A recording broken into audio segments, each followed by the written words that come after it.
I say, old bean, Transcendent Tales treasurer here.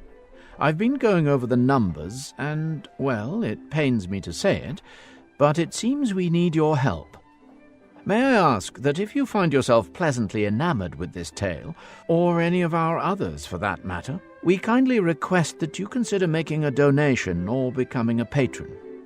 Of course, we understand things can be rather tight, so if this should be the case and you find yourself in a bit of a pickle, perhaps consider rating and reviewing your favourite tales instead. Your support keeps the lights on after all, so if you like what you hear, do chip in, won't you?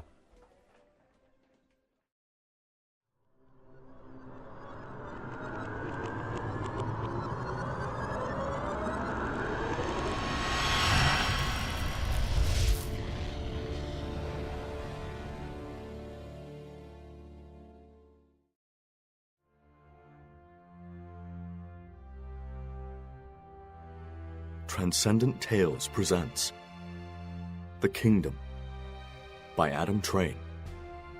Read by Henry McNulty. If chance will have me king, why chance may crown me without my stir.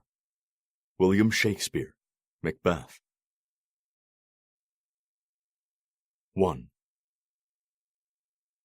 The king was dying.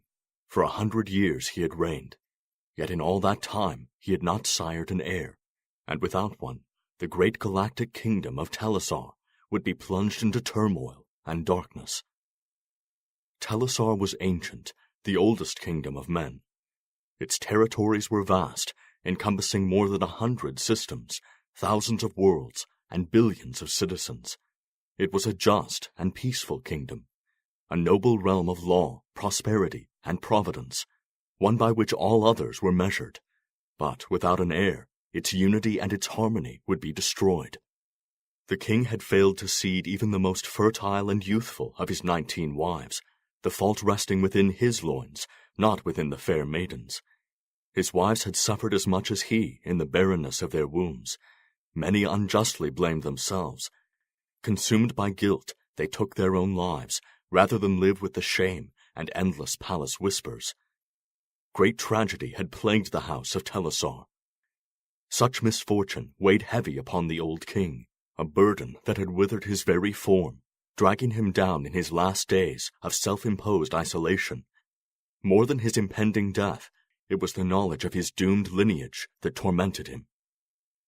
The king's line had ruled for 10,000 years, since the first men set out into the stars, but with his end, so ended his ancient bloodline. The king writhed and moaned in lament. Atop his silken sheets, he found no comfort. The scent of calming incense was like a flaming poison in his nose, the soft candlelight like the flames of hell. His mind thought only of the empty throne room, the empty nursery, and the faces of sons he had never known. His bony fingers clawed at his silk sheets, his face grimaced, and sweat beaded upon his grey brow. The archives would mark his name as the end, the last of Telesar. He clutched at his breast, his eyes ghastly wide, as he stared into the encroaching abyss, one only visible to the dying. A long breath escaped his lips like a whisper, and his old heart faltered, ceasing its agonized beat. It could stand the pain no more. The grand tower bells rang out, haunting chimes of death. The end had finally come.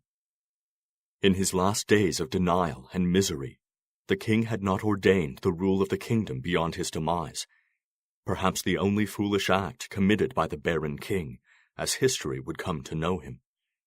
Despite the pleading of his most trusted advisers, he could not bring himself to put ink to paper to immortalize the fate of his line in the manner he had so lamented. As the chiming of the grand tower bells faded, the drums of war rumbled.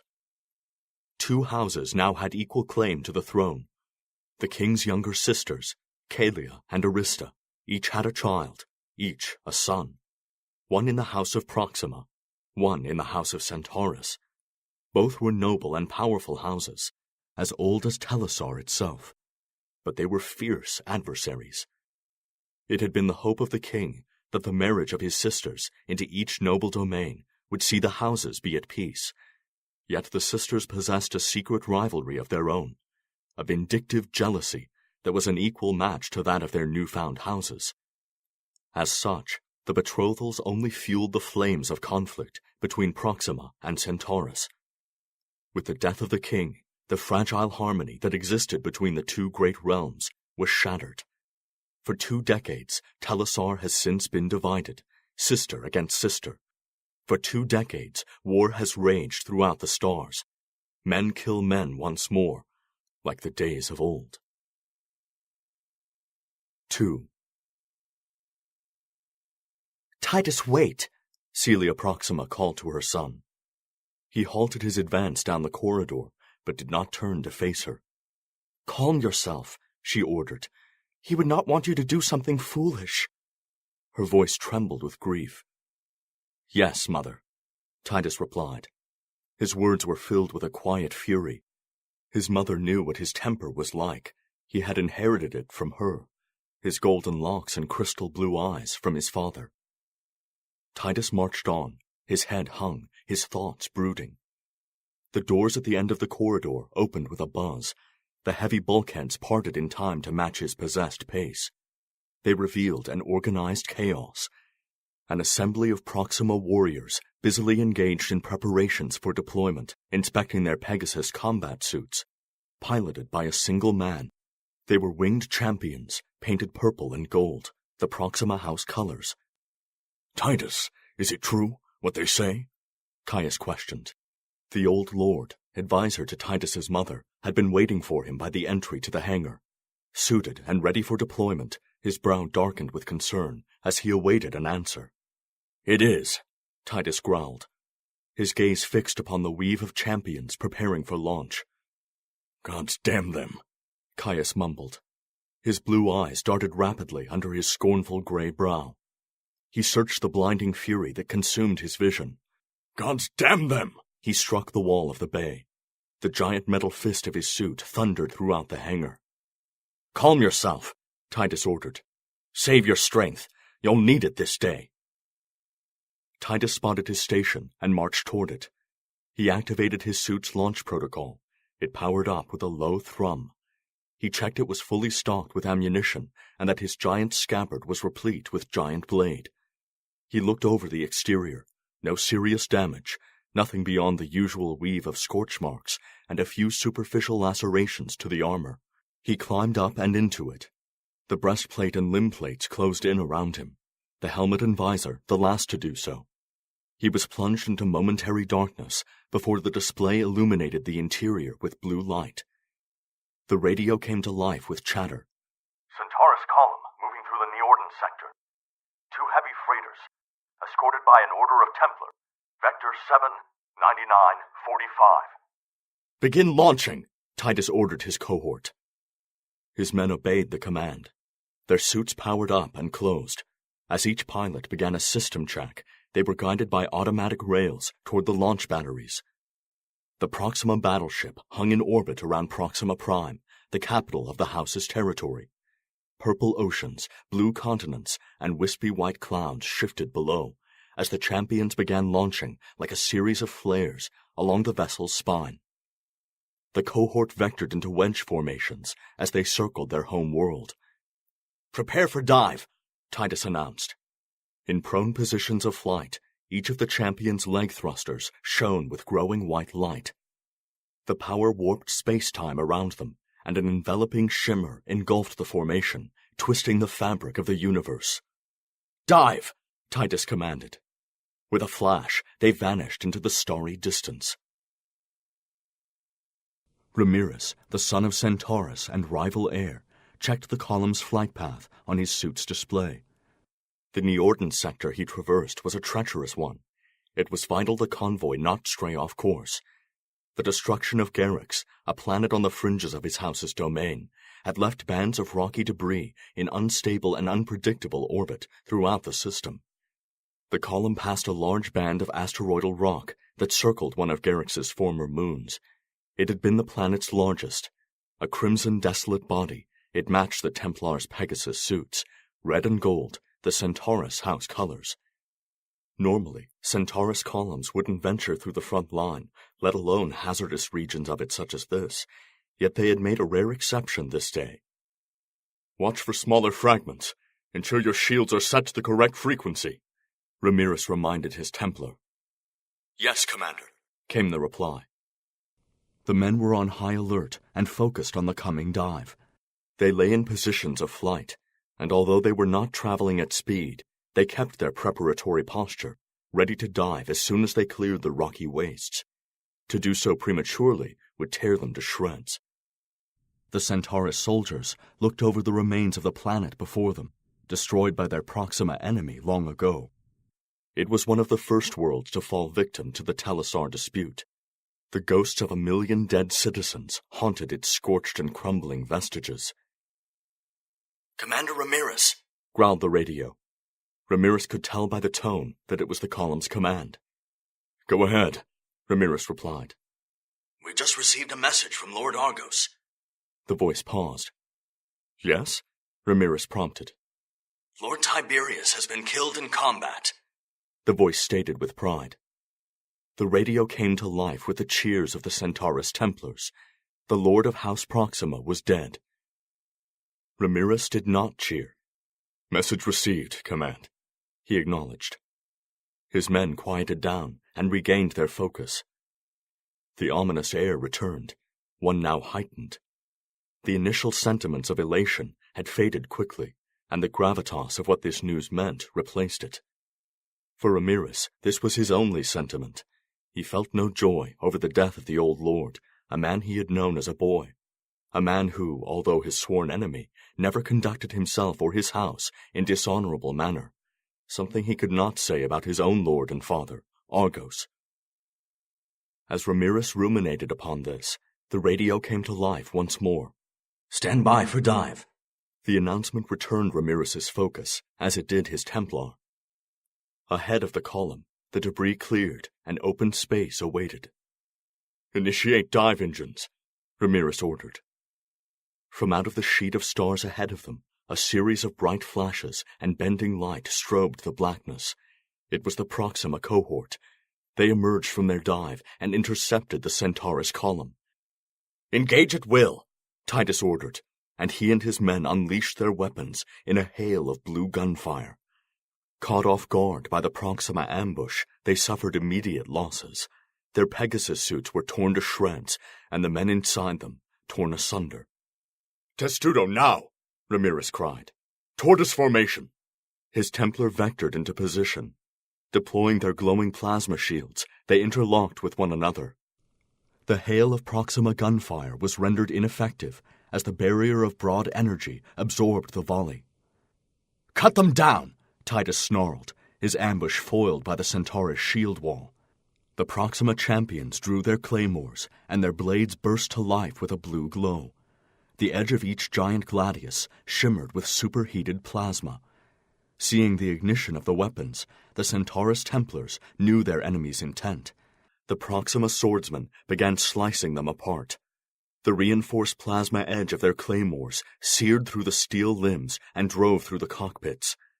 The shrill cries of the dying pilots filled the Centaurus radio channels.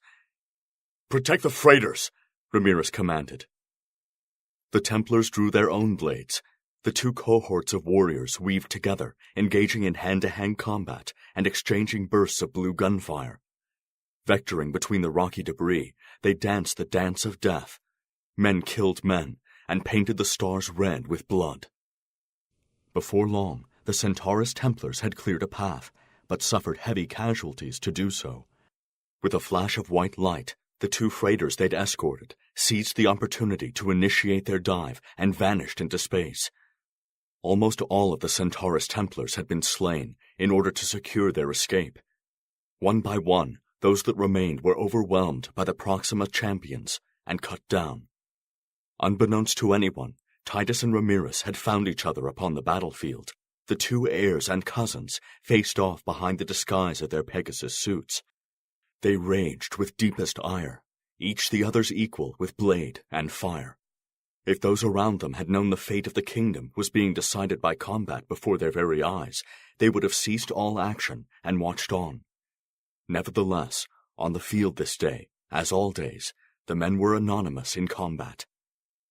Titus fought with reckless rage. But for the calculated and precise vectoring of Ramirez, he would have been slain by his opponent's lashing strikes. With the freighters safe, a few lucky Templars escaped their pursuers and initiated their dive thrusters, vanishing from the fray. With a calculated strike, Ramirez landed a blow that sliced the visor of Titus's suit, blinding him with flame and flash. Titus cried out in a rage, infuriated by his opponent's skill and resistance. Seizing the chance, with a burst of light, Ramirez initiated his dive, a dangerous decision, considering his location within the debris field. With a flash, he vanished into starry distance. Titus began initiating his own dive, calculating the course on the last known vector of his opponent, a foolish tactic. Caius saw his commander's suit charge in preparation. "No!" he cried. He knew his champions could not follow. He knew it was a fool's errand. Blinded by rage, Titus ignored the plea and took off after his foe with a flash of white light and bending space. While in the dive, space-time is warped around a pilot's Pegasus suit, and the bending of light makes it almost impossible to see. Even harder when a visor has been slashed by a plasma blade.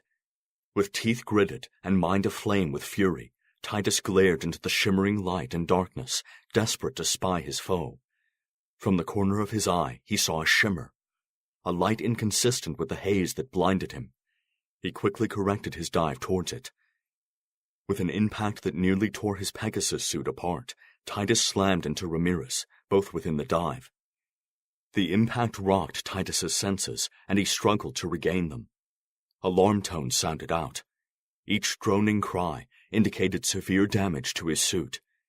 Titus ignored the warnings and began clawing at Ramirez's engines, those on the legs of his suit. Ramirez quickly came to terms with this insane assault and retaliated. He rained hammering strikes upon the helm of his attacker. "You fool!" Ramirez cried. "You'll kill us both!" The sentiment was for his sake alone, as the two could not communicate. Even if Ramirez had broadcast his plea on open channels, Titus's Pegasus suit had already shut down all auxiliary and non-integral systems, including his radio, trying to preserve power. With their suit engines failing, both men pulsed in and out of the dive. With loss of guidance, they veered from their original vector, pushed off any safe course. At any moment they could slam into an asteroid or enter the event horizon of a star, moon, or planet. With a flash, Ramirez's engines tore apart, catastrophically damaging both men's suits. Ramirez's suit began breaking apart, and fragments were sent tumbling off wildly. With a second flash of white light, both scions exited the dive. Their suits initiated an automatic preservation override that shed their mechanical limbs, their unnecessary armor, and their weapons. Each pilot was quickly cocooned within an internal capsule, intended to safeguard them for rescue. The process complete, the two safety pods entered the atmosphere of the planet that had ensnared them. Its gravity had them firmly in its clutches. It was a bleak, brooding world, covered in black cloud and thundering with blue lightning. The pods breached the planet's dark shroud with fire and flaming tails. With a glittering deployment, contrasted against the shaded gloom, a pair of silver parachutes bloomed. They drifted peacefully in the wind and guided the scorched capsules that hung beneath them to the ground. The surface was an ashen waste, a desolate sprawl of jagged mountains and black plains. Each capsule touched down with a burst of repulsion thrust that kicked up the ash and sent it swirling. The occupants remained in a deep, dreamless slumber, as dark as the world they were now captive upon. 3. Ramirez woke to the sound of howling wind. He jarred from his slumber with a shot of hot panic. His last memory was of a blinding flash and tremendous force upon his body. Ramirez calmed and recalled what had happened. The damn fool! He cursed his pursuer. Ramirez shook off his lingering grogginess and wiped beads of sweat from his brow. He pushed his dark hair from his face and examined the data displayed on a panel beside him. The winds and soft gray light made it evident he was at least on some planet and not adrift in the icy vastness of space. A consolation, considering what had occurred. Ramirez checked the atmosphere readings and outside temperature.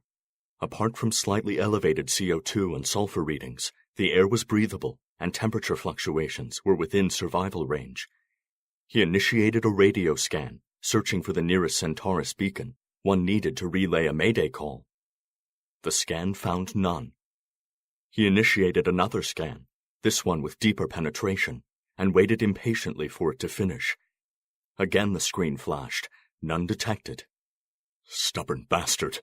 He cursed his pursuer once more and struck the console before him with his fist. He began searching his mind for a course of action, his next move. If he couldn't reach a beacon to relay his call, they would not know where he was. No one could find him. No one would find him. Thick cloud stopped him performing a star scan, so he initiated a radio version. It might not give him as much accuracy, but he might be able to determine what region of space he was in. As he hit the command prompt, he heard an electric fizz and circuit breakers clunk behind his head. All instruments went dead. Power to the pod was gone. Ramirez growled with frustration. Beside him was a manual primer to open the capsule. He cranked the lever a few times and pulled the trigger. With a hiss and a pop, the face of his pod opened a few inches and let in the wind and dust from outside. Ramirez pushed it open and climbed out into his savage surroundings. This place was hell, a demonic world, hostile to life, and ready to burn and choke to death any that dared set foot upon it. His thoughts churned over, remembering childhood lessons of the worlds under Telesar's rule.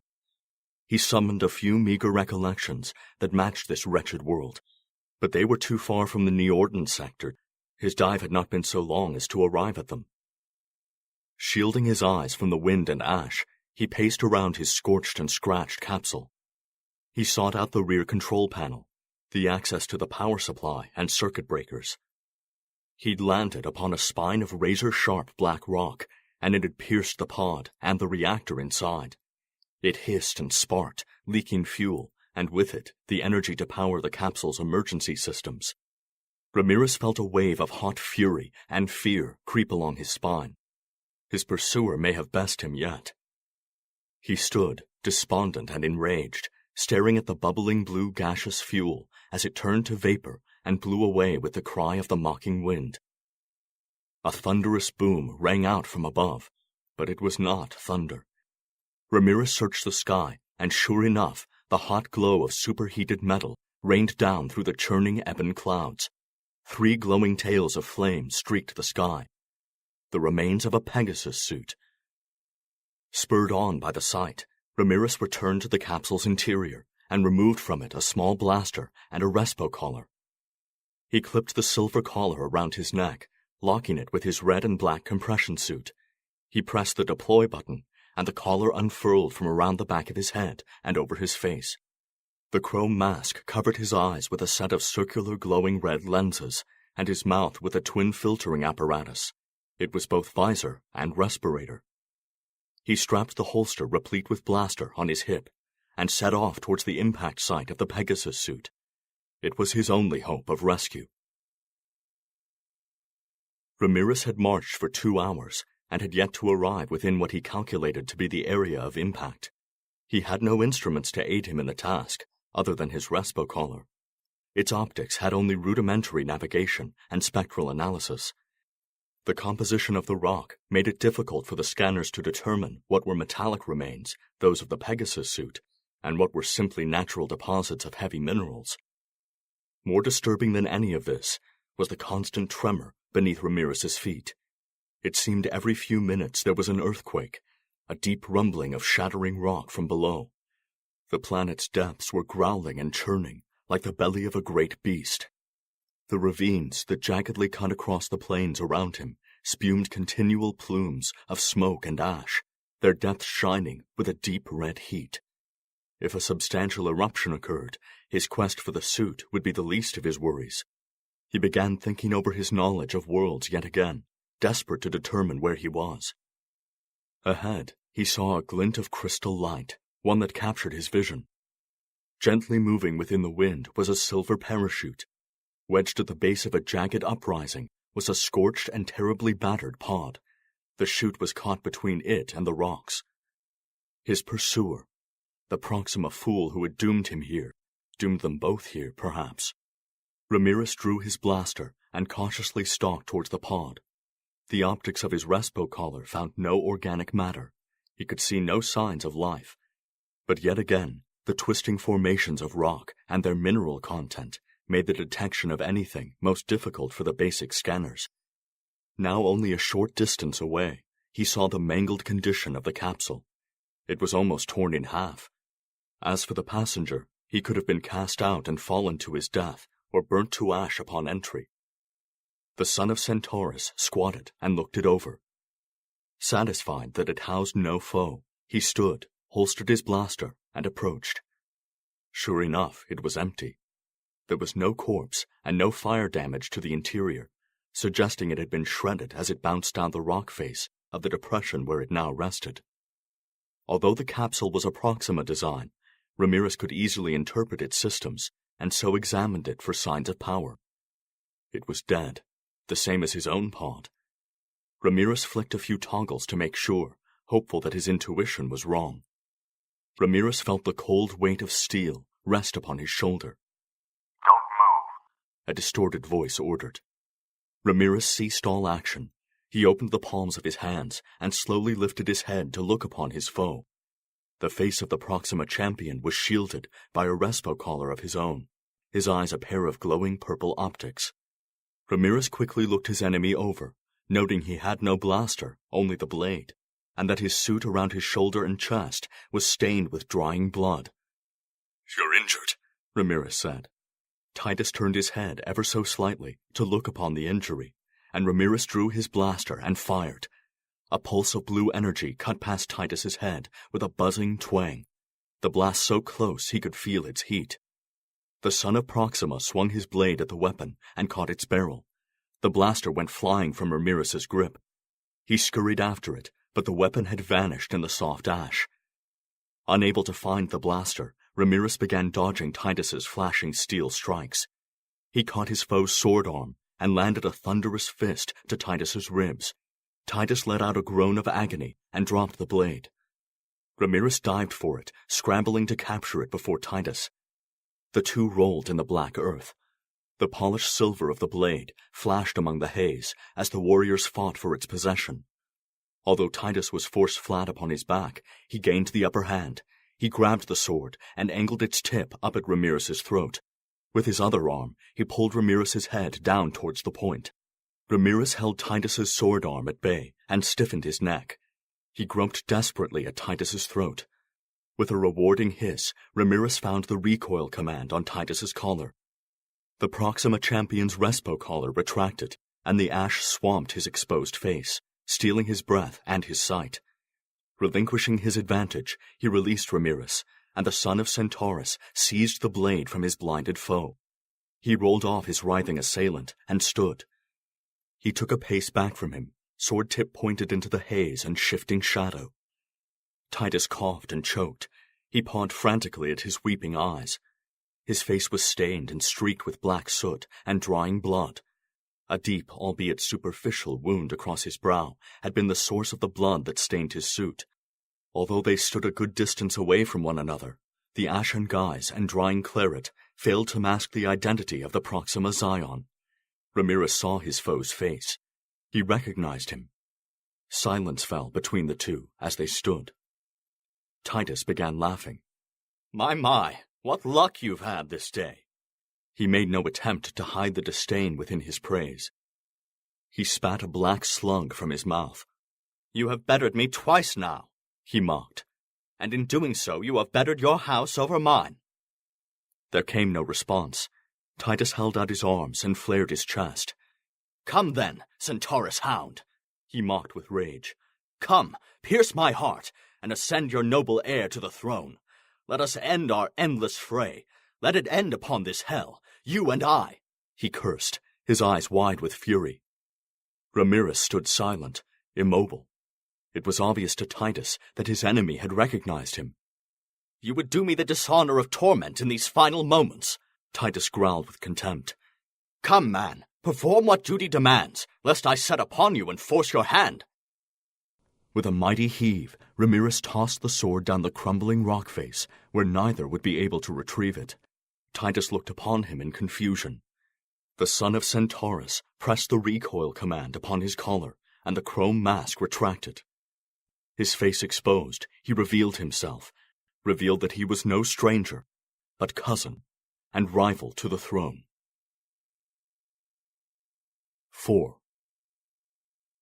Titus laughed, a crazed cackle of mockery and frustration. What mad humor the gods must have!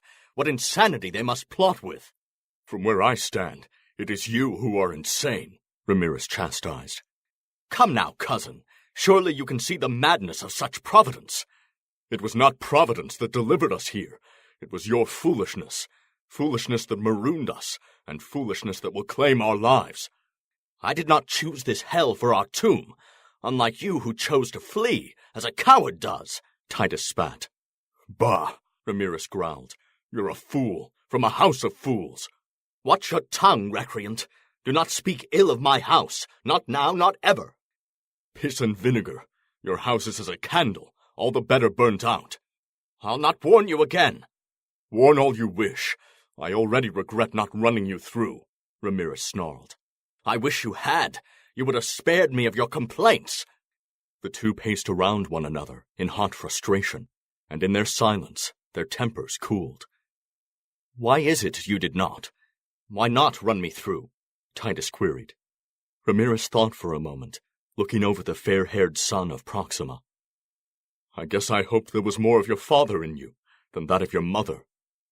Titus glowered back, a maelstrom of emotion rising within him. Suddenly the earth beneath their feet rumbled with a violence hitherto unfelt. The perpendicular rock face at Titus's back began spearing forth a deadly torrent of volcanic rock. The shards cascaded down from above and landed upon Titus's already savaged capsule. The pod was crushed, and it cried out with a screech of crumpling steel. The two heirs watched the fury of the planet unleashed before them. The portent of the tremors was not lost on them. As they stood but a few feet from one another, their affront evaporated. From a distance, they seemed as objects, banners of each noble house, symbols of division. Close up, almost side by side, it was evident they were more than that. Sweat beaded on their brows, blood clotted their hair, and they took breath. They were unified in this manner. Why have you left your capsule? Why are you not awaiting rescue? Titus asked, as the earth ceased its growling. My fuel cells were damaged, and the pod was without power. I was unable to broadcast a distress call. Such luck we have had, Titus scoffed. I was nearly torn from mine during the landing. He looked at the mound of jagged rock where his pod once was. What now, then? Titus asked. Ramirez looked to Titus with a skeptical gaze, not fully trusting there was no plot behind his softened affront. One of our suits has entered the atmosphere, he confessed. It crashed somewhere in that direction. Ramirez pointed into the distance. If it is not too badly damaged, there may be a fuel cell I can salvage, or even a long-range beacon I can launch. Beacon? What makes you think we're outside the kingdom? Titus asked. Before the power to my capsule failed, I initiated a scan. No relays were found. Titus's brow furrowed, skeptical of Ramirez's story. None? He questioned. That is what I said, Ramirez snapped. They stood in silence, the wind howling around them, and the thunder clashing in the distance. Come then, let us seek out the remains of the suit, said Titus, and began marching in the direction Ramirez had indicated. It is our best chance of rescue. Indeed, Ramirez remarked, unsure of his new companion's intent. Together, they trudged away from the desolate site. Respo collars deployed, they did not utter a word for hours. After the first few steps, they had moved to walk side by side, yet out of each other's reach. They made sure one did not fall behind the other. Although they were not now trying to kill each other, neither had ruled out the possibility of the other making future attempts. Darkness crept in ahead of them as the sun set at their backs. With it came a savage tempest. The approaching night had given the weather a vicious zeal. It was evident they would not reach their destination before nightfall, nor could they withstand the onslaught of the increasingly hostile storm. Titus eventually broke the silence. "We must seek out shelter," he called over the gale, unsure if Ramirez had heard him over the wind's great roar. "There," Ramirez called, pointing towards the rocky base of a mountain. The two fought against the weather, searching for a cavern or sheltering formation. Their optics struggled to pierce the hail of debris carried upon the wind, yet without the aid of the masks they would have been blind. In their haste to find shelter, they had abandoned their precautionary posturing, each taking a turn at leading the way up the mountain. Fighting one another was the least of their concerns. Battling the storm was taxing enough. Eventually, the perilous climb rewarded them with a haven. The tubular mouth of an old magma flow opened in the side of the crumbling rock before them. They entered with haste and staggered deep into the labyrinth. The air cleared, and the cry of the blasting wind faded. "That's far enough," Ramirez called. "We don't know how stable this mountain is. If there is a tremor, we may be trapped within." They collapsed upon the smooth, glass-like ebon stone of the passage. Both recoiled their respo collars, glad to have the clawing things off of their heads. Their suits, in conjunction with their visors, drew in moisture from the air, as well as recycling their perspiration and exhaled breath. The liquid was collected, filtered, and stored in a small reservoir mounted on the back of their compression suits. Removing the canisters, they drank down the warm water and caught their breath. "At least we won't die of thirst," Titus panted. "It seems this hell hasn't yet burnt off all fluid from its atmosphere." "Yes, it seems so," Ramirez agreed, gulping down the water.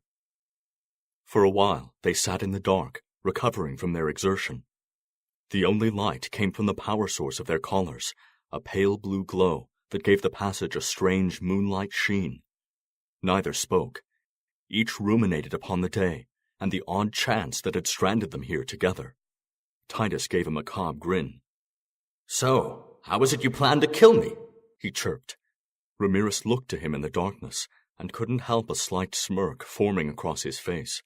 "Why, in the only way you haven't thought of course." "Oh, I've thought of them all, cousin." "You have you? Then please enlighten me." "Well, you could bludgeon me with a rock. That would do the trick. They're plentiful on this world.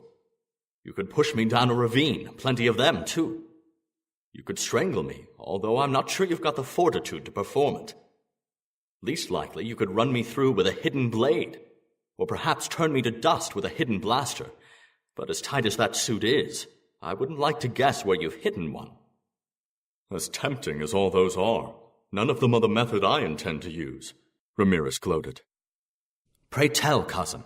Now you must enlighten me," Titus taunted. "I'm not going to lay a hand upon you. Not a push nor a nudge," said Ramirez. "You shall be the main player in your demise. I'm simply going to convince you to do it. You'll voluntarily end your life here. You may choose the manner, and thus grant me the throne. I shall wear you down like water does stone." Titus laughed. "You clearly do not know me, cousin. But may I suggest another?" "By all means," said Ramirez. "My personal favorite, if I'm forced to confess, is that you simply club me into an unconscious slumber and abandon me here. Let me wake and waste away, marooned. You shall have the added pleasure of my cursing your name to the wind." Titus smiled mockingly in the dark and whispered with a faux cry, "Ramirez!" "What makes you think I'd be able to escape this world? The chance that we'll find an intact fuel cell or beacon within the remains of a suit that has breached the atmosphere is as likely as you guessing the method by which I plan to do you in," Ramirez taunted. "There'll be one," Titus countered confidently. "There will." "The gods would not be so foolish as to doom both heirs here. They'd not place such a hex upon the kingdom." Ramirez scoffed. "You don't really believe that?" "What?" Titus questioned. "Fate, destiny, that the gods have some grand plan, that they have any role in the life of men, especially us, here." "Careful, cousin," Titus warned. "Do not tempt retribution." "Come now, you jest," Ramirez chuckled. "I jest not," Titus declared with all seriousness. It is fate that has stranded us here. It is destiny that you and I should share this hellish abode. It's up to the gods now. They shall decide. Titus mused with an ominous calm. Decide what, exactly? Ramirez growled. On an heir, Titus declared, upon which house shall reign. You sound like some mad oracle. Your father would have scoffed at the notion of destiny or fate. Do not speak of my father, Titus thundered. And why shouldn't I? Ramirez challenged. His cousin's bravado failed to intimidate him in the slightest. I knew the man. I have every right to speak of him. Titus felt his fury rising. I warn you, Ramirez. I'll strangle the life from you should I hear any insult slip from your lips. You'll hear no indignation from me. I'd not speak ill of the dead, and if I was fool enough to, I'd struggle to find one ill thing to say in your father's regard, except perhaps that he sired you, Ramirez jested. Titus found no humor in it. He did, however, sense the respect at which Ramirez hinted, yet he remained derisive. How is it you knew him? It was before you were born, before the death of our barren uncle. This may come as a surprise to you, cousin, but the galaxy did exist before you were shot into it. And during that Titusless age, a grand age, mind you, I met your father. I spent time with the man, on many an occasion. He was a kind and noble man. And yet your house, your family, challenged his custodianship and my rule, Titus accused. That they did, but it was not the custodianship of your father or your rule they were concerned with. It was your mother that troubled them so. And considering you were a child at the time, and I was of age, it seemed ludicrous to delay the appointment of a king and suffer a decade of Celia Proxima's unchecked power. Your father was just, and he was honorable, but your mother, my aunt, was not, and by all accounts remained so. Titus did not respond. He knew not how. He hadn't heard the dispute explained in such a way. He wanted to burst into a rage of denial, to silence Ramirez. But something deep within gnawed at him. He knew how his mother conducted herself, how she treated his father, treated him. Titus was not oblivious to it, and this account of the past menaced his faith in what he had been told, and his faith in his house.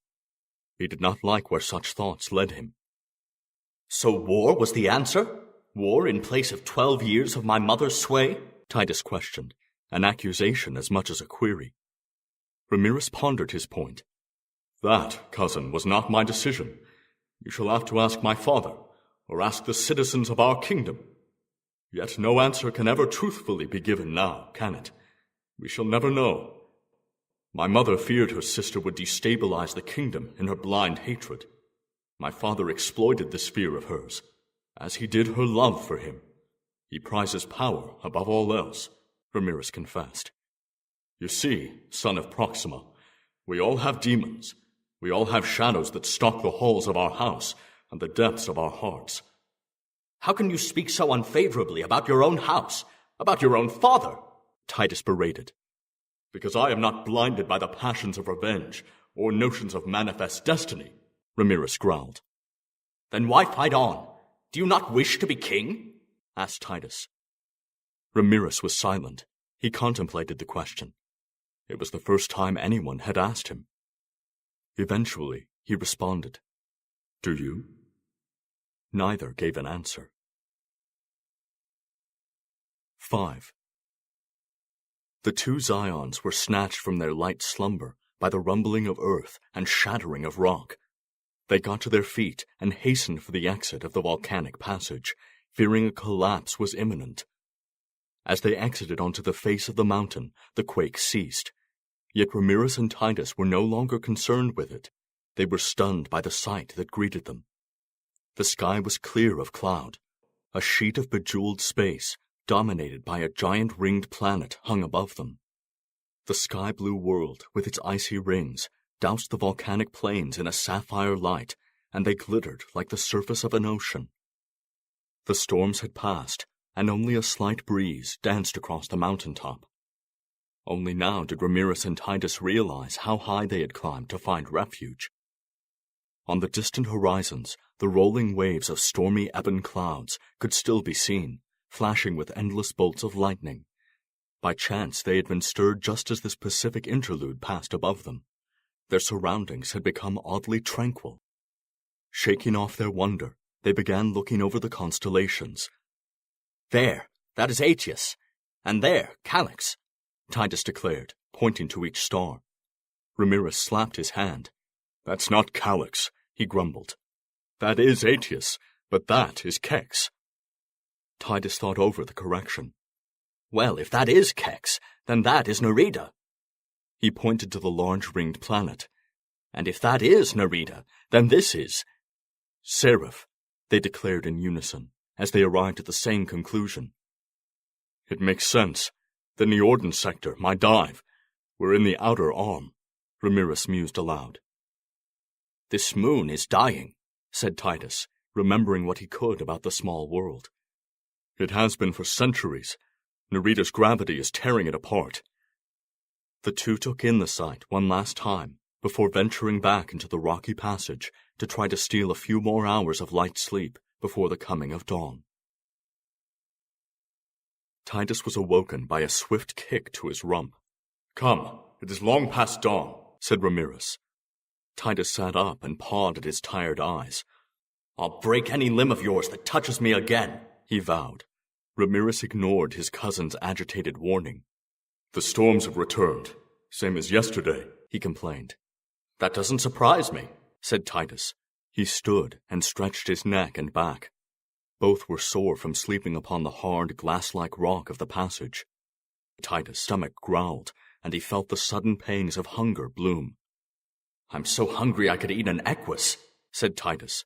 He stood and followed Ramirez out onto the mountainside. The two continued their steady march over the barren plains and jagged rock formations, careful to avoid any canyons or to venture too close to active magma flows. They trudged towards the suspected impact site, Respo collars deployed, scanning the terrain ahead, looking for any sign of the fallen suit.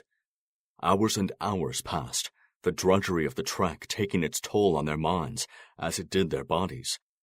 I'm so hungry I'd eat the afterbirth of a Tektharian river beast, Ramirez swore.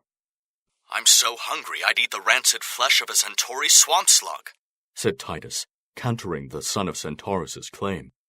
I'm so hungry I'd chew the face off a Krellish parasite, just so I could eat its tongue. Titus was baffled. What's a Krellish parasite? They're native to the moons of Alina. They live in the rectum of Krellor forest men, Ramirez explained. I've never been to the moons of Alina. Of course you haven't. They're in the Centaurus sector. What do they look like? The parasites or the forest men? Either. Well, the forest men are 10 feet tall and weigh as much as a Pegasus suit. They've red fur, 3 yellow eyes, and a maw filled with fangs. They feed on the corpses of Alinan high grazers that fall from the cliffs. That's how they get infected with the parasites. And the parasites? I don't know. I've never been close enough to a Krellor's rectum to see one, Ramirez chuckled. Well, in that case, I'm so hungry I'd eat all 8 eyes of a squee beetle and suck its green brains out through each socket. For half the day, the two engaged in this petty one-upmanship, inspired by Titus's passing comment about eating an equus that morning. The foolish talk staved off the boredom of the trek and distracted their minds from the outcome of their plight. As the sun began to set on that second day, they had still not come across the remains of the suit. Although neither said, both knew the situation was becoming extremely dire. Their strength would only waver as each day passed. Without food, they would soon be too weak to navigate the crumbling hell of a moon they were captive to. Not to locate the suit in the next few days would mean a certain death. Yet even if they did, it was unlikely they would find an intact power cell or beacon. Both scenarios meant death. As night came once more, so too did the savage winds and storms it fueled. Before long, the ashen hail and ferocious gale made it almost impossible to stand upright. Both men leaned forward into the tempest, fighting to keep their footing. Titus led the way. He scanned the terrain ahead, desperate to find something through the black wretchedness. That's enough, Ramirez cried, and stopped his advance. He could take no more. We must seek shelter. Titus ignored his cousin's plea. He refused to end the day without finding the suit. He marched on. "It's too dangerous," Ramirez called. He was right. The wind was so strong that heavier and heavier shards of volcanic glass were being carried upon it. "Titus!" Ramirez growled, trying once more to get his cousin's attention. "There!" Titus called. "Directly ahead, 800 meters." Ramirez staggered towards him. Standing next to Titus, he searched the ground ahead, his optics penetrating the haze of the storm. Without the respo collars, he wouldn't have been able to see 2 meters in front of his face. Ramirez saw it, half buried, the angular metal anatomy of a suit, a shoulder and an arm, perhaps more under the rocky earth. "Come!" Titus commanded, and began fighting forward. "No, it's too dangerous.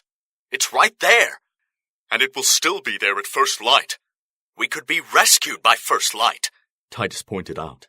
As he turned to seek out the suit, a black shard struck his shoulder like a spearhead and sliced through his suit and his flesh. It was only a glancing blow. Had it landed fully upon him, it would have embedded itself like a dagger. He cried out and grabbed the wound. "Come on, you fool, you'll be killed!" Ramirez snarled and pulled him towards the base of a rocky elevation a few hundred meters away. "Curse this hell!" Titus grumbled and snatched his arm from Ramirez, marching towards the uprising. The scions staggered up the face of a steep bluff, searching for a haven like the old magma flow the night before. This time, they found none. With night fully conquering day, the winds became increasingly threatening. Every few moments, the heirs felt shards of volcanic glass impact their bodies. The biting things had not been large enough or sharp enough to penetrate their compression suits, but it was only a matter of time before one broke through. Desperately, they searched the crumbling mountain face. Hot panic filled their tired legs and lungs. Titus's temper got the better of him, and he stormed up the face ahead of Ramirez, his head hung in a rage. The earth shook with a sudden violent tremor. The jagged rocks around them began moving like a tide beneath their feet. In a panicked staggering, they fought to keep their footing and avoid being dragged into the churning detritus. Out of the chaos, a jagged boulder as big as a man tumbled down the ridge. Ramirez's optics came to life with flashing warnings. Trajectories quickly calculated and corrected themselves on his interior display. Bouncing unpredictably down the bluff, it changed course and headed for Titus. The son of Proxima was focused solely on his footing and his attempt to reach a rocky post, immune to the quake. He did not see it. "Move!" Ramirez cried. Titus didn't hear the warning over the howling tempest and groaning earth. Ramirez made a mad dash for the oblivious fool. By the time he reached him, it was too late. Titus raised his head, his optics bursting to life with flashing warnings as the savage-looking boulder bore down upon him. With a forceful shove, Ramirez pushed Titus from its path.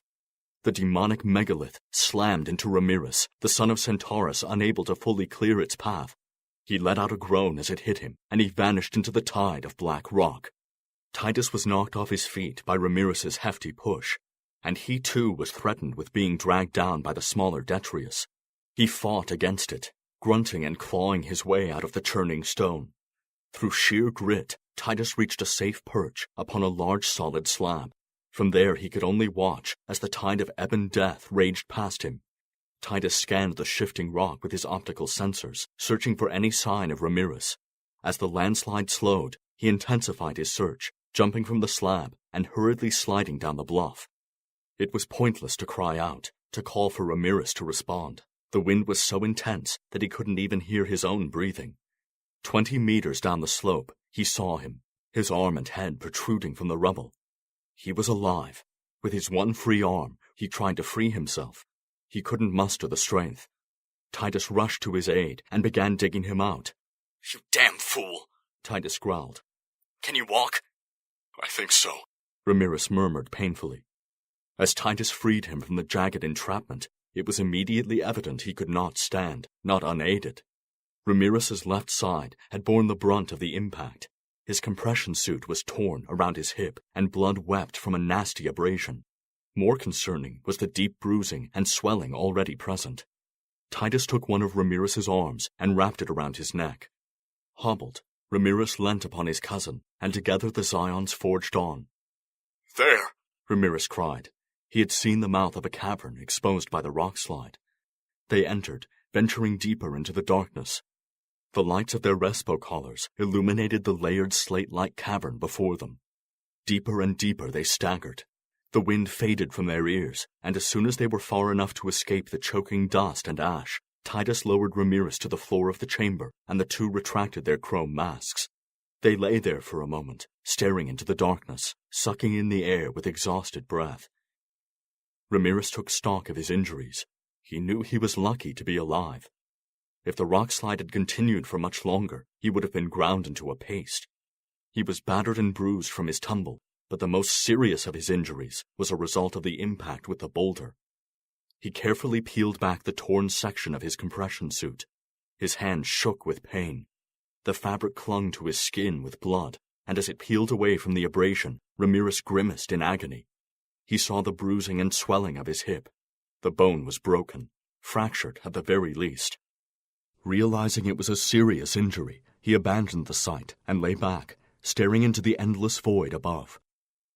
Neither spoke. They sat in the darkness. The only sound was that of the distant mocking howl of the tempest. 6. The mood in that hellish grotto was grim. For most of the night, Titus and Ramirez remained awake. It was not the hard floor of their chamber or the ghostly cry of the wind that kept them roused, but their stormy thoughts. Each could sense the other's mental turmoil.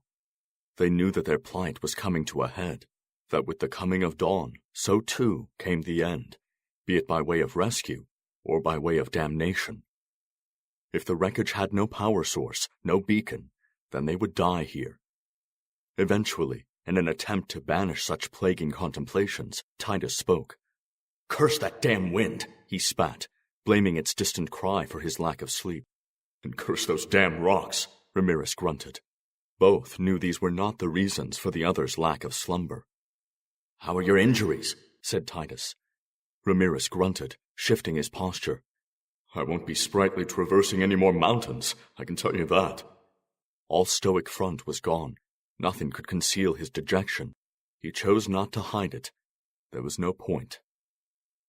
"Have faith, cousin. There may yet be a good turn of fate," Titus offered, trying to console him. He was inspired by guilt. He knew Ramirez could have easily chosen not to act, not to intervene the way he did. It might so easily have been he who was laying there battered and broken, or perhaps worse. Again, the two sat in darkened silence. Again, their thoughts wandered. "Perhaps it's best we die here," Ramirez said, breaking the quiet. His despondency was slowly replaced by a growing anger. "Without any heirs, they shall have no reason to fight." "Perhaps," Titus mused. "Our bloodlines are cursed, as are our houses. They are plagued," Ramirez spat. "As long as our line exists, there shall be conflict. Best we both end it here, lest my sons and yours inherit the fray. At least with our deaths, so too ends our war." "Then why not abdicate and be done with it? Why have you fought on all these years if you feel this way?" Titus snarled, annoyed by Ramirez's grim sentiments. Ramirez thought it over. He knew the answer. He'd considered it many times, and always did he reach the same conclusion. "I cannot," he declared. "Why?" "Because too much has been lost," Ramirez thundered. "Too many lives given up. Too many surrendered for my own, for my chance to rule. What kind of man would I be? What honor would I have? To refuse the throne and betray them?" Titus knew well this sentiment, but refrained from speaking. He too had felt it, many times. "Perhaps I am no longer a man, and thus I should not worry about honor and duty," Ramirez mused. "I'm a thing, a pawn to be placed, to be manipulated for the gains of others, that of my father's. I was only ever a tool to him, my mother and I. We were means to an end." He seethed with contempt. "And now, despite all my father's posturing and plotting, this is how I shall meet my end," he said, and gave a sardonic smile. "I wish I could see his face, see the disappointment when he hears of my demise, inspired not by the loss of his son, but by the loss of his claim. It will break him the same way these rocks have broken my bones." Titus was familiar with the sentiments he expressed. He sat silent, thinking over his own circumstance, how similar they were, he and Ramirez. I know well this feeling of yours, Titus finally confessed. I know what it is to be used to elevate others. My father once told me that my mother never wanted children. For years, she proclaimed her distaste at the notion whenever it was brought up, going as far as objecting to it. Can you imagine?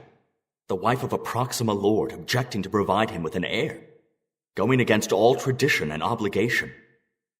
My foolish father respected her decision. He accepted it. He was kind and he was honorable, but he was weak. I resented him for it, for his weakness, hated him for it. Even now, Titus confessed, unable to hide the shame he felt. But my mother would reconsider, he mocked with disdain. The day she saw her sister, your mother, Arista, with child, with you. When my mother saw her so content, so fulfilled in her motherly duty, she insisted she too have a child. And just like that, Titus scoffed, her mind was changed. It was something that Arista had that Celia did not, you see. That is the only reason I came to be, a child born of spite and bitterness. You would think that once she gave birth, her derision would fade. After all, there I was, an innocence, a child, her child. But you would be wrong, son of Centaurus. Once I had served my purpose, I became a burden to her, an inconvenience to be cast aside and reared at the hands of others, chambermaids and nurses. I've even heard it rumored that I wasn't fed at her breast, that even this was an inconvenience to be performed by another. The years went by, and on occasion I would see her, spend a few moments in her presence. And then one day, our barren uncle died, and all of a sudden I had a new use, a new purpose. My, how my life changed, cousin. My, how Celia Proxima changed once more. But it was too late by then. I knew who she really was. What she was. Silence filled the cavern. Ramirez did not know what to say, what words could respond. He was disturbed by the nature of Titus's confession, yet his story did not surprise him. It fitted with what he'd heard about his aunt's nature. What a pair we are, he finally said. A grand pair indeed, Titus chuckled. Ramirez felt pity for his young cousin. The two had more in common than either may wish to admit. Levity slowly returned to their rocky abode. Their thoughts drifted, hopeful of rescue, of liberation. How long do you suppose it's been for Proxima and Centaurus? Asked Titus. He was referring to time dilation. After all, they were in the outer arm of the galaxy, and the moon they were stranded on was in orbit around a large gaseous giant, Narrated. As such, time had not passed the same for them as it would have for their home realms. If memory serves correct, Narrated is in a Class 8 system, said Ramirez. So perhaps a month? Yes, at least a month. They contemplated what this would mean for the dispute. Silence filled the dark cavern. Both reflected ominously on this fact. They found only a few hours of restful slumber and awoke at dawn. Ramirez was unable to walk unaided, so Titus acted as his crutch once more. Slowly they hobbled their way across the ashen plains, their fates soon to be revealed. "It's mine," Titus remarked as they arrived at the wreckage. The scorched purple and gold armor marked the suit as Proxima. Titus carefully lowered Ramirez to sit upon the ground. The shoulder, one arm, and the upper back of the suit were all intact. Standing next to the fallen section of mechanized anatomy, Titus was dwarfed by its size. The suit's lower half was buried and mostly crushed by the impact. Nevertheless, it was the top half that housed what they were after. The son of Proxima began to dig into the ash covering the rear panels, those that contained the power cells. As the flaky fragments fell away, they revealed a large fire-blackened hole, a twisted metal cavity where the power cells had once been. They had not survived the entry into the atmosphere. Hot fear and disappointment washed over them. "Check for a beacon," Ramirez encouraged. but there's no power to launch one, Titus countered in hot frustration. Just check. Titus moved around the giant arm and dug out the rest of the shoulder housing, launch bays that held an array of armaments. Part of it was badly damaged, but rather than hinder Titus's efforts, it aided them. He picked up a large rock and proceeded to bash open one of the rear access panels. Careful not to hit any warheads, Ramirez cautioned. Yes, I know, acknowledged Titus. Each shoulder battery held a single emergency beacon, and sure enough, as Titus peeled back the panel on its groaning hinges, he saw the beacon. Is it undamaged? Ramirez called. It seems so. Now what? Titus spat, tired from his efforts. Help me down. I can trigger a launch manually by using the battery backups from the other warheads. You know how to do that? I think so. It will either launch the beacon or detonate the entire weapons cache and vaporize us in an instant. So it's a win-win. Titus mocked and climbed up out of the shallow crater. He helped Ramirez down towards the wreckage, and the son of Centaurus labored himself up to the giant arm and began work, recalibrating the circuitry of the launch panel inside. After a short while of intricate tinkering, he announced, That should be it. Titus stood waiting for the launch. It didn't come. Well? Give me a moment, Ramirez murmured. What for? I'm either about to alert every Proxima cohort in range that we're here, or trigger all the warheads and turn us into a pink mist. And I guess I'm trying to decide which I'd prefer. Titus held his tongue and took a few steps back from the wreckage. Here goes, Ramirez announced. He touched the bare wire to the terminal. There was a sudden spark. They had ignition. A rocket-powered roar filled their ears, and the beacon took flight. It streamed out of the shoulder housing and streaked the dark skies with a trail of white smoke. With a distant rumble, it quickly disappeared into the brooding atmosphere above. Titus cheered and beamed with a grin. The missile would reach orbit and then dive to the nearest beacon array. From there, it would broadcast their distress call. Proxima ships would arrive in mere hours. They were saved. Ramirez displayed no signs of cheer. He did not share his cousin's exuberance.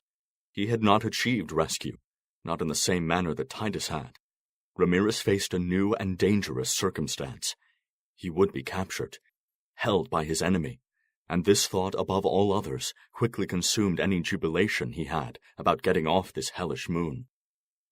Titus knew such thoughts possessed his cousin. He knew the danger that lay ahead. He knew the lust his champions and his lords had for victory, and what hatred they had toward the Centaurus. He knew what they would do if they came across their enemy air on the battlefield. The scions sat waiting within the crater, and as the day wore on, all talk between them ceased. Slowly, old sentiments returned, those of war, of division and rivalry. Night approached, and with it came the savage nocturnal tempest native to that hellish place. Yet rather than seek out shelter away from the wreckage, the two bunkered down where they were. At any moment, a Proxima ship could breach the atmosphere, so they remained at the launch site within the basic shelter of the shallow crater. Tucked under an outcropping of rock, backs pressed against the dirt, they sheltered from the hail of volcanic shards that flashed in the dark and speared the air around them. If they were to venture from their haven, they'd be cut to ribbons. They endured there for hours, knees tucked to their chins, backs stiff and heads dipping with fatigue. As the intolerable night wore on, they grew more and more concerned, more and more fatigued. It shouldn't have taken this long for Proxima ships to arrive. They wondered if the beacon had worked, if it had performed as it was meant to. Perhaps it was damaged. It might still be in orbit, having failed to dive, failed to traverse the stars and broadcast a distress call. Ramirez and Titus fought off sleep as best they could. Plagued by these disheartening possibilities and the torment of the stormy night, it became easier than normal to fight off the waves of beckoning slumber. The razor rain and wind began to wane. It faded from an unwavering roar to a soft trickle of breeze. The change in weather caused Ramirez and Titus to stir. They stretched their legs and backs, desperate to do so, especially Ramirez, whose injuries had caused him additional grief, having to hold such a restrained posture. the clouds above abruptly parted. The unbroken blanket of black oppression ended along a crisp border that exposed the glittering sky and the dawning ringed world. Nereida's gaseous face was a swirling mix of sky blue and deep turquoise, and its icy rings sparkled in crisp bands. A soft sapphire light danced across the plains and jagged mountains, spawned by the blue planet. The freshly deposited volcanic glass glittered and sparkled, bringing the lifeless sprawl to life with a show of light. Ramirez and Titus emerged from their sheltering alcove and retracted their masks. They basked in the fresh air and crystal light, gazing up at the starry sky. Ramirez, still unable to stand unaided, hobbled over to the giant arm of Titus's wrecked suit. There he sat and looked up at the night sprawl. "I'd forgotten such sights existed," he said. "I don't blame you," said Titus. He cast his gaze to the approaching storm front in the distance as it crept slowly towards them. This seemingly regular eye of the tempest would eventually pass them by. "They should have arrived by now," Titus grumbled. He felt something was wrong, that something had delayed the rescue. Ramirez said nothing. He simply sat, looking up at the glittering heavens. "What are your plans for me?" he finally ventured to ask. "Shall I be prisoner? Bartered for the throne? It will be your decision, will it not?" Titus didn't respond. He stood with his back to Ramirez. "Well, I have a right to know, gods damn you!" Ramirez snarled. "You do," Titus spat back. "but I feel it will not be my decision alone." "And why not?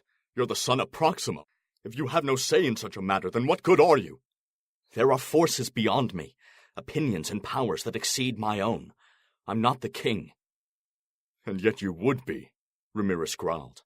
"And if you cannot rule over your own house, how will you rule over a kingdom? Opinions and power shall be at your throat, boy, and it will be you and you alone who'll have to decide. You, not some plotting baron or scheming lord, and especially not Celia Proxima." Ramirez named Titus's mother with a vicious edge of hatred to his voice. Titus spun around. He landed his fist upon Ramirez's chin and sent the son of Centaurus tumbling to the ashen ground in a daze. Titus stood over him, his face dark and filled with rage. A boom like thunder sounded out, and a flash like lightning strobed the darkness. A Proxima ship exited its dive and sped across the sky at patrol speed. Its searchlights swept the dark plains, and it pulsed a purple light, signaling its arrival. Titus hurriedly helped Ramirez to his feet. As he stood, Titus engaged the son of Centaurus's respo collar. "Keep it on," he instructed. "Speak only if spoken to, short answers. Disobey me, you'll be on your own." Ramirez nodded, still regaining his sense from the blow. 7. The Proxima ship quickly spotted the wreckage and put down next to it in a swirl of ash. The ship's bay doors opened, and Lord Caius exited, flanked by a pair of champions in light combat armor. The old snowy-haired lord looked down to see Titus holding the masked Ramirez on his feet. "Thank the gods you're alive," said Caius. "Help him out, hurry, before the storm breaks once more." Two men scrambled down the shallow pit. With an uncaring shove, they pushed Ramirez to the ground, unburdening Titus of him. The champions grabbed Titus's arms and began escorting him from the crater. Titus pushed them from him. "Get off me," he blustered. "I can help myself." "Sorry, Your Highness," one apologized. Titus pointed to Ramirez. "Pick that man up." The two champions remained steadfast. "I said pick him up," Titus growled. The champions looked to Lord Caius. "Obey your king," he told them. Titus climbed from the pit as the two reluctant Proxima champions picked up Ramirez and pulled him from the crater. "Show your face before Lord Caius, Centaurus wretch," one of the champions instructed, and began seeking out the recoil for Ramirez's collar. Ramirez struggled against them. "No," Titus spat. "His lungs were damaged by the moon's atmosphere. He cannot breathe without it. The man saved my life, and you shall treat him as such," he grumbled. "Bring him aboard," Caius ordered.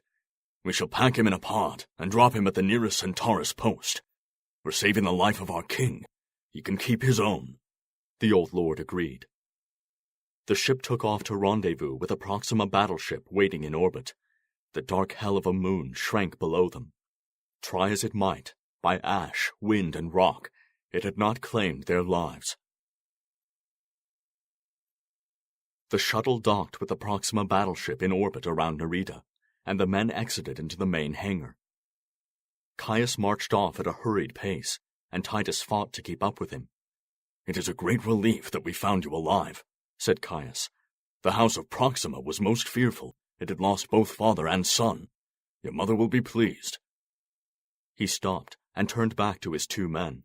They were slowed as they aided Ramirez. "You, Centaurus, what is your name? What is the name of the man who saved our king?" Ramirez was caught off guard. He summoned the first name he could. "Adrastus," he groaned. Caius contemplated him in silence for a moment. Adrastus, a king of Argos," he mused, recalling the name's origin. He chuckled at the irony of it. "Put him in a pod. Send him on his way," he ordered, and they moved off. "Come, Titus, your mother awaits, and we have much to discuss." Titus entered the council chamber, a shaded room with large transparent panels. The endless sprawl of space, along with stunning views of Narrated and her icy rings, created the backdrop to empty seats. Having bathed and changed from his compression suit, Titus was now attired in regal Proxima armor, a gold and purple suit, complete with sweeping lavender shawl and sheathed gladius upon his hip. His mother stood in the center of the chamber, draped in purple robes, with Lord Caius and another of his house's lords, Lord Eligius. "Thank the heavens," his mother declared, seeing him enter. "We were worried sick about you. First your father, then you went missing. We feared the worst." "As you can see, Mother, I'm fine," Titus consoled her coldly. "What's this all about?" He was puzzled as to why he had been summoned so urgently. "We have good news, my king," Eligius declared. His mother smiled at him warmly. "We have reached an agreement. Telsar will be at peace once more. And you, my son, you are to be king." Titus's face darkened with confusion. He didn't understand how this could be. "Our emissaries are at the Centaurus capital as we speak, finalizing the agreement," Caius added. "Why have they relinquished their claim?" His mother looked to Caius with an encouraging gaze. "Ramirez Centaurus has been killed. He was among the Templar we engaged in the Neordan sector. He had been missing, the same as you. That was, until our scouts discovered the remains of a suit that bore his royal marker. It was badly damaged, so much so that the pilot would not have been able to survive." Titus fought back all expression. His heart thundered in his chest. His head was swamped with hot concern, and he struggled to listen to what Caius was saying, beyond this revelation. "We called for immediate mediation with the Centaurus lords, and delivered the wreckage to them. They confirmed that the son of Centaurus was indeed missing. They could not hide it, not anymore." "But surely they would not agree to terms while I too was missing. They would not so willingly withdraw their claim unless it was proven that I was alive," Titus challenged. "They did not know you were missing," said Caius. Lord Eligius offered a fawning explanation. "You have your mother's brilliance to thank for that. She decided to keep it hidden from them. Even staged sightings of you. A masterful move, I must say." "A gamble," Titus countered. "No," Celia interjected. "A delay tactic until you were found. We did not give up hope, my son." To Titus her words rang hollow. "The Proxima had no reason to suspect you were missing. If not for the discovery of your rival's suit, we would not have known he was missing either." "And what if I wasn't found? What if I too were dead?" None answered. "It would be too late, wouldn't it? They would have agreed to terms. They would have withdrawn their forces. You wouldn't have needed me. You would have gained control of the kingdom without me," Titus reasoned. "None of that matters now. You're alive, and you're to be king. We have won, my son. We will soon have sway over the kingdom, just as it was meant to be," Celia explained. "Unless the son of Centaurus is found, unless he's alive," Titus said. "He won't be," Caius declared, and cast Titus a withering gaze. Titus stared back at him. the proud lord's eyes burning into his own. "What have you done?" Titus challenged. "Calm yourself," Celia ordered. You think we would just send some unidentified Centaurus hound on his way? Caius berated. Titus charged toward him in a rage. "What have you done, you old fool?" Celia and Eligius held him back. "I've done nothing. It was you who acted furtively. You who are the deceiver," Caius accused. "How dare you slander me? I'm your king, you senile wretch." "Not yet you're not. And if I was the fool you take me for, I would not have intervened. I would have blasted our chance at the throne from this ship moments ago. Instead, that chance remains within our grasp." Caius snarled back. "What are you suggesting?" Titus lashed. None dared utter it. "Listen to us, Titus. Calm yourself and listen. This is beyond any of us now. We are talking about peace. No more war, no more suffering, no more death on our account," explained Celia. "Except one," Titus challenged. Eligius hastened to her defense. "Your mother is right, Titus. This is bigger than us all. We may never have this chance again. We may never have a chance at all. The dispute may go on for generations unresolved. A poisonous inheritance passed down your line. Surely you do not want such a thing for your own sons." "Our actions would not be for the benefit of Proxima alone," Caius argued. "Think about the Centaurus as well, boy. They too would be liberated. How many sons and fathers shall be spared? Mothers, daughters, sisters. How many worlds would remain untouched? We are talking about millions of lives here," he ranted on, still enraged by Titus's deception. "I cannot. Not like this," Titus complained. "Fool!" Caius thundered. Celia moved to her son, taking his hand and touching his tired face. It was rare for her to show such affection, such sympathy, especially in front of others. "Come now," she consoled. "You must have courage to act where others would not. You are not weak, my son. You are not like your father. You know what you must do. It is destiny. Fate has chosen you." To Titus, her silky words sounded as if rehearsed, void of genuine sentiment. They were like poison to his ears. He pulled away from her. "There is no such thing as fate," he declared. His tired mind was in turmoil. "Where is he?" Titus demanded. "In a holding cell," said Caius. "Show me to him." The heavy steel door to Ramirez's cell slid open with a hiss. Titus entered, and the door closed behind him, locking with a loud clunk. Lord Caius and Celia stood outside the door. They gazed through the small one-way viewer that sat at eye level. "What if he is too weak?" Celia asked coldly. "Then I'll do it myself," Caius stated with a bitter resentment. "Both of them," he added, tightening his fingers around the hilt of his gladius. The son of Centaurus sat on one of two steel benches mounted to the walls of the small windowless cell. "So, it seems I've been recognized," Ramirez said with a sarcastic grin. "Yes, it seems so," Titus replied, unable to look him in the eye. Ramirez was confused by his cousin's tone, confused by his coming here to see him. "Why so rueful, son of Proxima?" Ramirez asked. "Surely you don't regret betraying me already?" "It wasn't I who told them," Titus retorted. "They knew. Suspected it." Finally, he looked at Ramirez. It was a rational accusation for his cousin to make. He calmed and sat across from Ramirez on the opposing steel bench. Ramirez's brow furrowed, and he hung his head, thinking it over. "I suppose word got out that I'm missing?" Titus did not reply. They sat for a moment, in silence. "So what now?" Ramirez queried. "I'm tired. I'm hungry. I'm injured." He adjusted his posture on the bench and winced as he did so. "And I'd very much appreciate it if I could go home," he bellowed. "I don't think you can," said Titus. His tone revealed more than his words. "That bad, huh? Best I get comfortable, then," Ramirez said, growing more concerned by the minute. "It seems plans have been set in motion. In our absence, things have begun that cannot so easily be undone." plans for peace, for an end to the war. Is that not a good thing? Ramirez questioned, confused by Titus's woeful state. It requires a sacrifice from both of us. Ramirez thought over the words. And yet peace will be achieved. Should we make this sacrifice? Yes, but we shall both pay a great price to see it fulfilled. Ramirez tried to envision what Titus meant.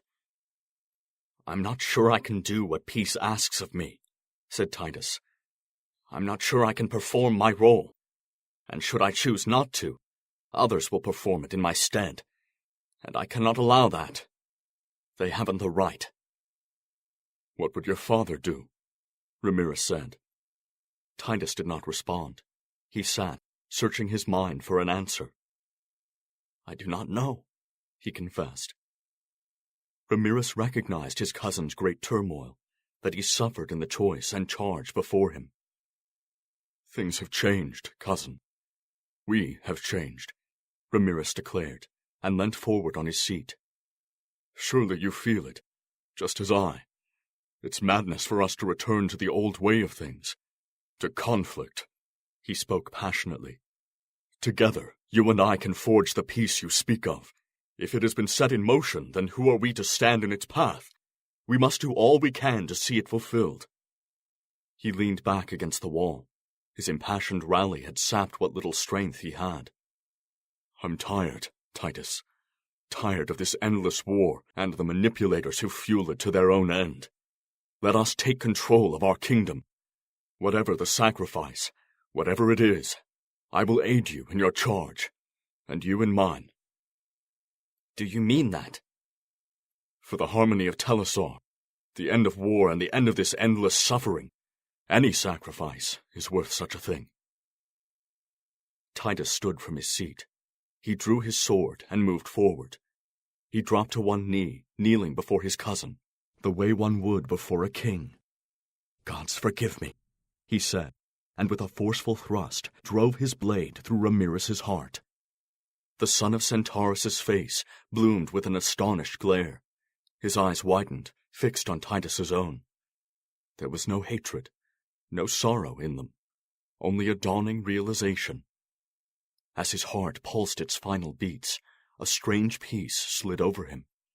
A tear streaked his face, and with his final breath he whispered, "Reign justly." Titus withdrew the blade. He stood over Ramirez's body, gazing down on him. His cousin slumped impotently against the wall, a growing pool of crimson around him.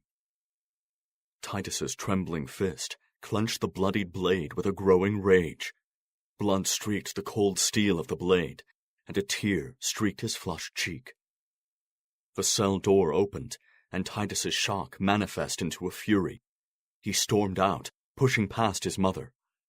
As Caius moved to offer words of praise, Titus grabbed him around the neck and pushed the old lord's back against the wall. With a quick slash, he opened Caius's throat. Caius let out a choking cry as a torrent of hot blood spilled down his breast. He collapsed to the ground, his hand trying vainly to stop the ever-increasing flow of blood. "That is for your treachery.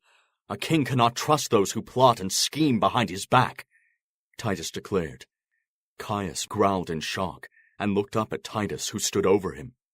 His mother gazed down at her dying conspirator, stunned to silence. Titus turned and grabbed her around the throat with his bloodied hand. He slammed her against the wall and pressed the blade to her neck. She fought for breath and clawed at his strangling grip. "Enough!" Titus commanded, and she ceased her pitiful attempts to resist him. "Listen to me now, and listen well. That man in there is your blood." He began smearing the ruby fluid over her face. "He deserved better. Do you hear me? He deserved better." Celia turned her head and clawed at Titus's hand, trying to resist him. "Listen!" Titus growled and slammed her into the wall. She stilled. "You will wash and dress his body for burial. You will labor in the blood of your kin, something you have always despised, but you will do it nonetheless. You will do it, and you will do it without complaint. Ramirez Centaurus will be burned upon a pyre with all noble funeral rites. And once I am king, you, mother, will retire from public life, from all royal affairs. You will slip into obscurity, vanish. You shall have no say in the matters of my kingdom. You will be a figurehead, a thing, an opinionless symbol, the mother of the king, and that is all. You may attend my coronation, that I will allow. You will kneel before me. Then you will leave my sight. Disappear. Entomb yourself within your villa on Proxima Prime, and there you will remain until old age claims you. He paused but briefly and gathered breath.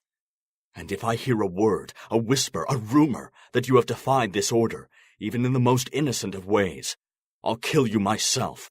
Do you understand me? She did not respond. Do you understand? Titus demanded with fury. Yes, she gasped. Prepare your nephew's body, he ordered. Titus released his grip and marched down the hall. 8.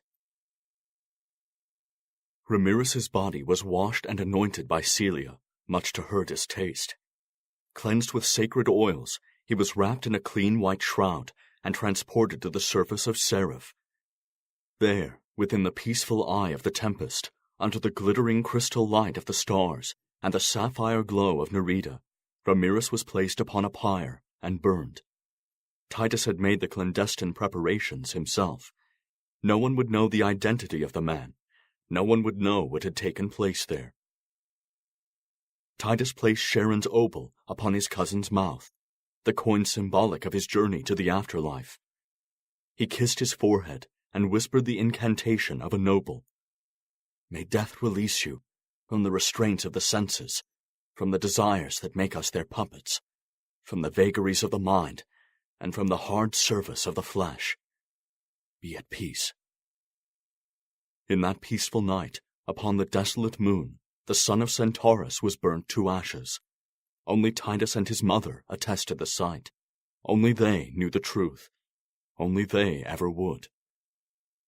So it was that Titus Proxima would be king, and the kingdom of Telesar would be at peace once more. Ramirez was hailed a proud son of the kingdom by Titus, a hero of Telesar. Titus told of their trial upon the hellish moon, and how the son of Centaurus had gallantly risked his life to save him. He told how Ramirez had pushed him from death's maw, and in doing so, it had cost him his life. Celia Proxima attended her son's coronation, and just as he had ordered, she knelt before him, and then vanished from public life thereafter. She remained within the confines of her villa for the rest of her days. Even on her deathbed, she did not yield, nor did she confess the terrible truth of what she and Titus had done. The truth would die with her, as it would with Titus at the end of his long reign. Ramirez's parents, Lord Argos and Lady Arista, were instructed by King Titus at his coronation that they were never to kneel before him. He forbade it. As long as they or any in their line lived, they would never do so. It would be he who knelt before them. Even when Titus was an old man, his bones as brittle as chalk, and his mind slow, he never forgot this vow, and he never failed to kneel and kiss the feet of any son or daughter of Centaurus. Titus's reign was just, and it was noble. In his last years of life, like so many kings, he was worn down by the weight of the crown, burdened by the past, by actions and inactions. Nevertheless, Titus Proxima died a respected king, as did his sons and heirs. The kingdom of Telesar was at peace for an age unending. Men ceased killing men. Harmony had been restored.